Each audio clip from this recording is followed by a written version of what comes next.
तो स्टूडेंट्स अस्सलाम वालेकुम। ये आपकी प्रॉब्लम 5.113 है जिसके अंदर वो कह रहा है फाइंड कीजिए आरएल की value for maximum power transfer, यानी कि आरएल की एक ऐसी वैल्यू फाइंड आउट कीजिए जिस पे आप मैक्सिमम पावर ट्रांसफ़र आपको मिले। ठीक है, और वो कहता है उस मैक्सिमम पावर ट्रांसफ़र की वैल्यू भी आपने फाइंड आउट करें, यानी कि कितनी पावर ट्रांसफ़र हो रही है आरएल को, यानी लोड रेजिस्टेंस को। तो आप ये इसके लिए क्या तरीकाकार होता है, इसका तरीकाकार ये होता है, हमने सबसे पहले जहाँ पे लोड रेजिस्टेंस लगी है उसको कट ऑफ करके वहाँ पे वीओसी फाइंड आउट करनी होती है, यानी कि अपना थेवेनिन्स थ्योरम लगाना होता है।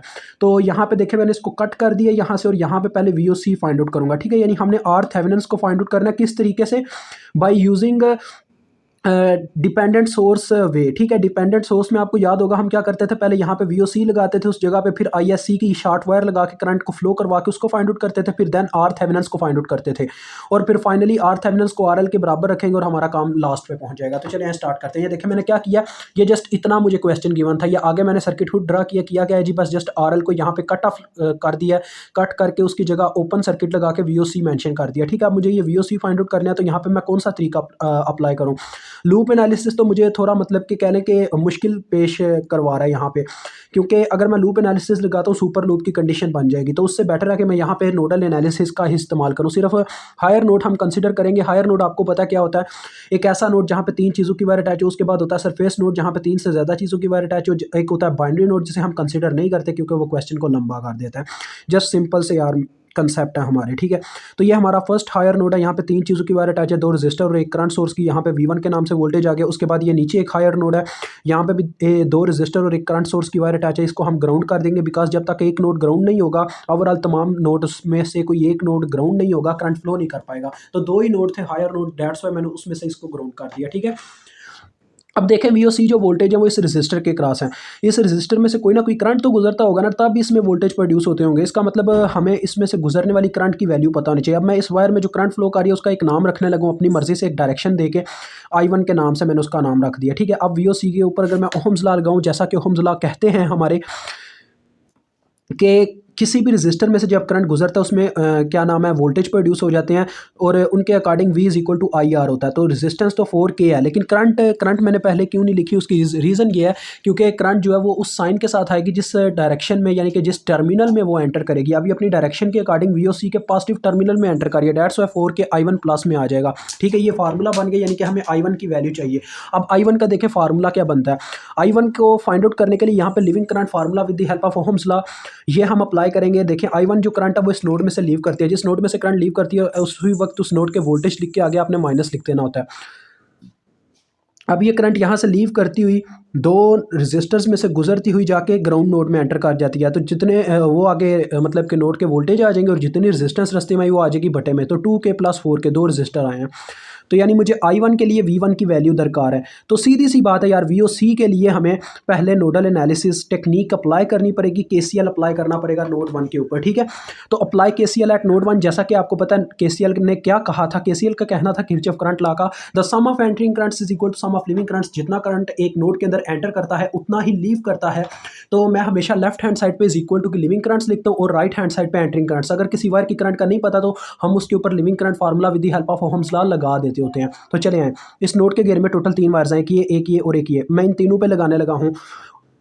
तो देखें, अब ना मुझे इस वायर की करंट का पता ना इस वायर का, इस वायर का तो चलें पता ही है कि एंटरिंग करंट है। मैं पहले लिविंग करंट लिखने लगूँ। अब मैं यहाँ पे लिखूँ leaving current formula with the help of Ohm's law लगा के इस वायर की करंट लिखूंगा। मैं यहाँ पे एक करंट लीव करवा देता हूँ इस नोड में से। अब ये लिविंग करंट है तो मैं लेफ्ट हैंड साइड पे लिविंग करंट हमेशा लिखता हूँ इज इक्वल टू कि पहले मैं आपने लिख देना अप्लाई KCL एट नोड 1। ठीक है, मैं यहाँ से एक करंट को लीव करवाता हूँ, उसी वक्त लिख दूंगा V1 माइनस।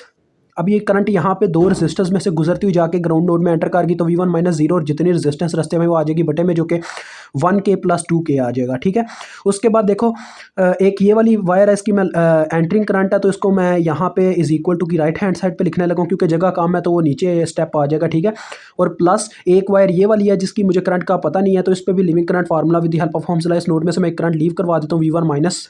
ये करंट यहाँ से लीव करती हुई जाके एंटर करके ग्राउंड नोड में, और जितनी रेजिस्टेंस रास्ते में वो आगे बटे में 2K प्लस 4K। ठीक है, अब देखो बच्चों इसका LCM क्या बन रहा है इस मतलब के इक्वेशन का। यहाँ पे 3K है, यहाँ पे 6K बन रहा है। तो 6K एक ऐसा नंबर है जिससे ज़रब देने से मेरे बटे कैंसिल हो सकते हैं। तो मैं 6K से पूरी इक्वेशन को ज़रब देता हूँ। यहाँ पे 6K ज़रब खाएगा तो नीचे 3 है ना, 3K किलो किलो से कट जाएगा, 3 एक बार 3 दो बार 6, 2 ऊपर ज़रब खा जाएगा 2V1। उसके बाद यहाँ पे 6K जब पूरा ज़रब खाएगा तो 6K पूरे का पूरा कट जाएगा, सिंपल V1 आ जाएगा। और इज़ इक्वल टू कि इस साइड पे राइट हैंड साइड पे जब 6K यहाँ पे ज़रब खाएगा 4 मिली के साथ किलो मिली कैंसिल हो जाएंगे, 6 4 बार 24 हो जाएगा।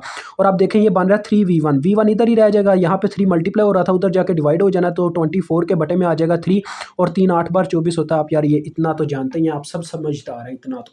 अब देखें मैं बच्चों I1 को अलहदा से फाइंड आउट नहीं करना चाहता, डायरेक्ट वहीं पे I1 जो VOC की इक्वेशन है वहीं पे I1 का फार्मूला पुट करते हैं, ठीक है, और वहीं पे वैल्यू भी पुट कर देते हैं V1 की। ये देखें 4K I1 था, I1 की जगह उसका फार्मूला पुट हुआ जो कि V1/6K है, ठीक है, आप देख पा रहे हैं ना। ये देखें I1 is equal to this and finally this, K से गया 2 2 बार 4, 2 3 बार 6, यानी कि हमारे पास आ रहा है 2V1/3, और V1 की वैल्यू 8 है आपके सामने, ये V1 पुट हुआ बटे में 3 है, तो 2 8 बार 16, 16/3 आ रहा है। 16/3 कितना होता है जी यार, 16/3 बताएं कितना होता है, 16/3 ये बच्चों 5.33 वोल्ट आते हैं, जिसको मैं अप्रॉक्सीमेटली 5.3 ही लिख देता हूँ, ठीक है, 5.333 आ रहा है। अब मैं बच्चों इस सर्किट को ज़रा ड्रा करने के लिए टाइम लूँगा आपसे। मैं क्या करूँगा, यहाँ पे अब एक शॉर्ट वायर अटैच कर दूँगा, ठीक है, तो मुझे थोड़ा टाइम दीजिए। हाँ जी, तो ये आप देख सकते हैं मैंने सर्किट को रीड्रा कर दिया है। वहाँ पे जहाँ पे कट लगाए हुए थे वो वाली वायर्स खाली छोड़ी हुई हैं। यहाँ पे अब मैं एक शॉर्ट वायर अटैच करूँगा जैसा कि नॉर्टन कहता है, तो नॉर्टन का थ्योरम भी अप्लाई होता है मैक्सिमम पावर ट्रांसफर में। और यहाँ पे करंट फ्लो करवा दूंगा डाउनवर्ड डायरेक्शन में, ISC जिसका नाम है, ठीक है, शॉर्ट सर्किट करंट। अब मुझे इसको फाइंड आउट करना होगा शॉर्ट सर्किट करंट को। अब मैं कौन सी टेक्निक लगाऊँ, फिर से बच्चों बात वही है यार, नोडल एनालिसिस लगाओ, काम ख़त्म करो, कोई ज़रूरत नहीं है पंगेबाजी बड़ी लंबी चोरी करने की, ठीक है। अब यहाँ पे ज़रा गौर कीजिएगा हो क्या रहा है। असल में यहाँ पे हमारे पास एक नोड बन रहा है हायर नोड, यहाँ पे हम V2 के नाम से आप वोल्टेज ले लेते हैं, V1 तो आगे इस्तेमाल कर चुके हैं ना। उसके बाद देखें अब यहाँ पे एक पूरा सरफेस नोड बन रहा है। यहाँ पे बच्चे गलती करते हैं, ये देखें एक तो ये नोड है ना जहाँ पे 2 चीज़ों की वायर अटैच है, और एक ये वाली वायर अटैच है, और एक ये नीचे एक पूरा नोड बन रहा है जहाँ पे 3 चीज़ों की वायर अटैच है, ये भी वायर ऐसी आके अटैच हो रही है। अब ज़रा गौर करें, इस पॉइंट और इस पॉइंट में कोई फ़र्क नहीं, यानी ये एक ही पॉइंट है, एक ही नोड है, और इस पॉइंट और इस पॉइंट में भी कोई चीज़ नहीं लगी हुई सेंटर में जो इनको अलहदा करे, यानी ये भी एक ही नोड है। तो ये पूरा होल एक सरफेस नोड है असल में, यानी ये मैं बाउंड्री ड्रा करके दिखाने लगा हूँ आपको। ये मेरा समझाने का स्टाइल है, या जस्ट मैं बता देता होता हूँ बाउंड्री लगा के, आपने लगाने नहीं बैठ जाना पेपर में, ये गलत माना जाता है ऐसे, मतलब कि डॉटेड लाइन लगा देना वहाँ पे जहाँ पे लगाई ही नहीं जा सकती, यानी कि डॉटेड लाइन तो वहाँ पे लगाई जाती है ना सुपर नोड वगैरह को शो अप करवाने के लिए। मेरा तरीका आपको समझाने का, यानी कि मैं डॉटेड लाइन से बता देता हूँ इतना, यानी कि ग्राउंड नोड का असर होगा यहाँ पे। अब ये इसको मैं ग्राउंड कर देता हूँ, ये दूसरा नोड था, असल में एक नोड को ग्राउंड भी करना है ना, तो ये ग्राउंड होगा, यानी अब यहाँ पे भी 0 वोल्ट हमें मिल रहे हैं इस पॉइंट पे, ठीक है। अब आप यहाँ पे क्या करेंगे, ISC को मालूम करना चाहेंगे, तो ISC को कैसे मालूम किया जा सकता है हमारे पास। अब देखें ज़रा ISC को कहाँ से मालूम करें, ISC थोड़ा बहुत यहाँ पे क्रिटिकल कंडीशन में ISC ने तो डाला हुआ है हमें, लेकिन देख लेते हैं क्या करना है इसका। देखो बच्चों मसला इतना मेरे लिए खास नहीं है, मैं आपको बताता हूँ असल कंडीशन क्या हो रही है। यहाँ पे ना आपको थोड़ा मतलब कि दिमाग से सोचना पड़ता है। यहाँ पे हो क्या रहा है, ये 4 मिली एम्पेयर ऐसे करंट ऊपर आता है, ठीक है, 2 हिस्सों में डिवाइड होता है, कुछ करंट इधर को जाता है, कुछ करंट इधर को जाता है, क्योंकि एक नोड है ना, तो जो करंट इधर को जाता है आगे जाके यहाँ पे आके उसे 2 रास्ते मिल रहे हैं इस पॉइंट पे, क्योंकि ये भी एक नोड या एक रास्ता ये है कि ये नीचे की तरफ है। आपको पता है, आप ये बात हमेशा याद रखिएगा, करंट हमेशा उस वायर में चली जाती है जहाँ पे सबसे कम रेजिस्टेंस होती है, ज़्यादा करंट उधर जाता है, ठीक है। अब यहाँ पे एक वायर तो ऐसा जिसमें रेजिस्टेंस है ही 0, शॉर्ट वायर है, और एक ऐसी वायर है जहाँ पे रेजिस्टेंस है 4 किलो ओम।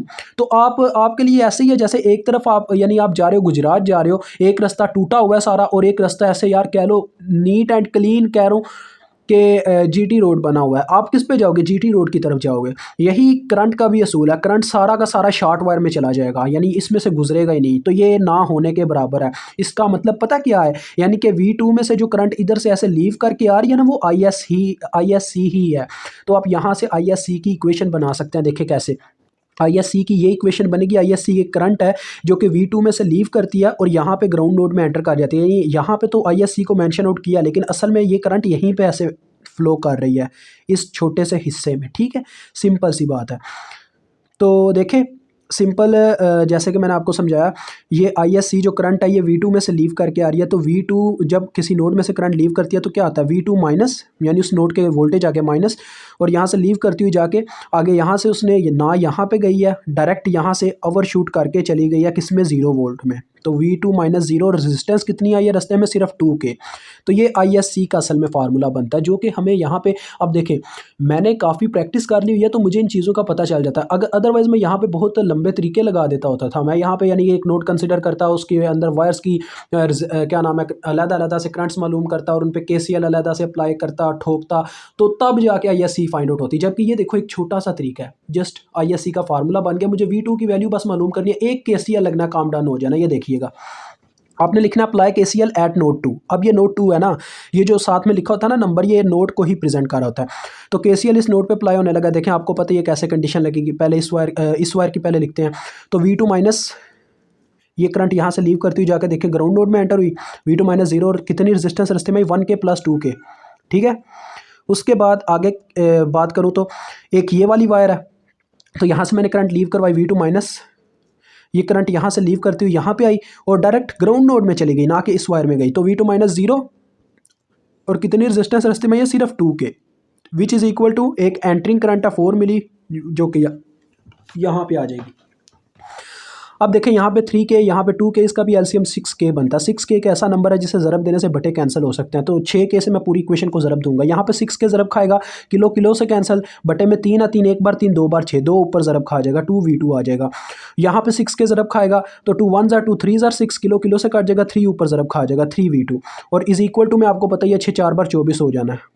और यहाँ पे देखें आपको क्या वैल्यू मिल रही है V2 की, ये 5V2 बन रहा है ना, 5 इधर आके बाद में डिवाइड हो जाएगा, आपको इतनी तो समझ है ही आ रही। यहाँ पे 5V2 इधर मल्टीप्लाई हो रहा था, उधर जाके डिवाइड हो जाएगा, 24/5 बनेगा। 24/5 करने से हमें क्या मिलेगा, देखो ये 5 4 बार 20 और 4.8 आने वाला। मैं फिर भी एक दफ़ा वेरीफाई कर लेता हूँ, 24 तक़सीम 5, बिल्कुल 4.8 वोल्ट।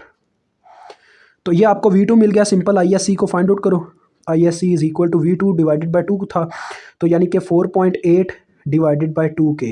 ठीक है, तो यहाँ से हमें ISC की वैल्यू मिलेगी। क्वेश्चन जस्ट सॉल्व हो गया आपका, 4.8 डिवाइडेड बाई 2, तो ये आता है 2.4 मिली एम्पेयर, किलो ऊपर जाके मिली बन जाएगा। ओके हो गया। अब देखें इतना काम आपने कर लिया, अब आपने क्या करना है, R थेवेनिन फाइंड आउट कर लेनी है। R थेवेनिन कैसे फाइंड आउट होती है, VOC ओवर ISC। ठीक है, तो VOC का हमारे पास क्या वैल्यू आया था, 5.3, और इसका आया है 2.4 मिली ऊपर जाके किलो बन जाएगा। पहले तो 5.3 को हम डिवाइड करवाते हैं 2.4 पे, तो ये आता है बच्चों 2.21 किलो ओम। ठीक है जी, ये आपके पास रेजिस्टेंस R थेवेनिन आ गया। अब मैंने आपको बोला था कि मैक्सिमम पावर ट्रांसफ़र के लिए आपने क्या करना होता है, R थेवेनिन के बराबर अपनी लोड रेजिस्टेंस रखनी होती है। आपने यहाँ पे लिख देना, आपका ये A पार्ट है, यानी कि एक आंसर कि मैक्सिमम पावर ट्रांसफ़र के लिए कितनी रेजिस्टेंस चाहिए। आपने बोलना है RL is equal to R Thevenin for maximum power transfer, आगे आपने लिख देना है ऐसे ब्रैकेट में, फॉर मैक्सिमम पावर ट्रांसफ़र। ठीक है, अब हम एक सर्किट बनाएंगे, वो आप थेवेनिन्स के कंसेप्ट से बना लें या नॉर्टन के कंसेप्ट से। मैं थेवेनिन्स के कंसेप्ट से हमेशा ऐसे क्वेश्चंस में बनाता हूँ। एक वोल्टेज सोर्स लूँगा VOC, ठीक है, जो हमारे यानी कि थेवेनिन्स का जो कंसेप्ट है, तो इसकी वोल्टेज की क्या वैल्यू थी, 5.3 वोल्ट। इसके साथ आपको पता है हमने R थेवेनिन्स लगानी होती है किस फॉर्म में, सीरीज़ की फॉर्म में। तो R थेवेनिन सीरीज़ में लग गई। इसके साथ जो हमने पार्ट कट किया था वो अब अटैच करना है, और वो पार्ट आप सभी जानते हैं कौन सा है, वो RL है। तो RL इसके साथ ऐसे सीरीज़ में लग गया आगे। अब आपको पता है यार RL जो है उसकी वैल्यू मुझे असल में मालूम करनी थी, वैल्यू तो मैं मालूम कर चुका हूँ। अब कहानी पीछे क्या बचती है वो मैं आपको समझाता हूँ। RL is equal to 2.21 kilo ohm. उसने ये बोला था कि मुझे RL के क्रॉस जो पावर है वो भी फाइंड आउट करके दो, यानी कि इसके क्रॉस कितनी मतलब पावर ट्रांसफ़र होती है मैक्सिमम, वो भी फाइंड आउट करके दो। वो मैं आपको बताता हूँ कैसे होगी। सिंपल सी बात है, पावर के हमारे पास कई फार्मूले हैं। P is equal to VL होता है, और उसके बाद I² भी होता है, और V² ओवर R भी होता है। तो हम V² ओवर R वाला फार्मूला इस्तेमाल करेंगे। अब R की वैल्यू तो मुझे उसके लिए पता है, लेकिन V इसके क्रॉस यानी कितने वोल्टेज आ रहे हैं वो नहीं पता। प्लस माइनस, यहाँ पे मैं अपनी मर्ज़ी से प्लस माइनस का साइन दे के यहाँ पे इसके क्रॉस वोल्टेज ले लेता हूँ VL के नाम से, ठीक है, लोड वोल्टेज। तो ये मैं मालूम करने जा रहा हूँ। ये एक सिंगल लूप है, आपको पता है यहाँ पे हम वोल्टेज डिवीजन रूल लगा सकते हैं, VDR। तो मैं वोल्टेज डिवीजन रूल लगाने जा रहा हूँ, VL मालूम करने जा रहा हूँ। आपको पता है वोल्टेज डिवीजन रूल क्या कहता है? वोल्टेज डिवीजन रूल कहता है जब ये कंडीशन हो कि सिर्फ एक बैटरी लगी और सारे रजिस्टर सीरीज़ में एक बैटरी के साथ जुड़े हों, तो किसी रजिस्टर के क्रॉस अगर आप वोल्टेज फाइंड आउट करना चाहते हैं, उसकी रजिस्टेंस को ऊपर रखें, ये उसकी अपनी रजिस्टेंस, ठीक है, बटे में रखें टोटल रजिस्टेंस, यानी कि उसकी अपनी रजिस्टेंस बाकी की रजिस्टेंसेस का सम, बाकी एक ही रजिस्टर देखें लगा हुआ है इसके साथ, और मल्टीप्लाई करवा दें सप्लाइड वोल्टेज के साथ जो कि 5.3 है। तो फाइनली आपको उसके वोल्टेज की वैल्यू मिल जाएगी। तो ये मैं आपको भी निकाल के देता हूँ, 5.3 डिवाइडेड बाई 2.65 वोल्ट, ठीक है जी, ये वोल्टेज आ गए। तो अब मैं पावर फाइंड आउट करता हूँ। देखें पावर आर एल, क्या फार्मूला होगा पावर का? जैसा कि मैंने बताया था वी स्केयर ओवर आर, यानी कि वी एल का स्केयर बटे में आर एल। तो 2.65 का स्केयर बटे में आर एल की वैल्यू जो कि 2.21 के है, इसको सॉल्व करके देख लेते हैं पावर कितनी बनती है। 2.65 का स्केयर जी डिवाइडेड बाय 2.21, तो ये बच्चों आपके पास फाइनली पावर आ गई है 3.17 आ रही है, या 18 कह सकते हो मिली वाट, ठीक है, किलो ऊपर जाके मिली बन जाएगा। और ये आपका क्वेश्चन यहाँ पे सॉल्व होता है। खुदा हाफिज़।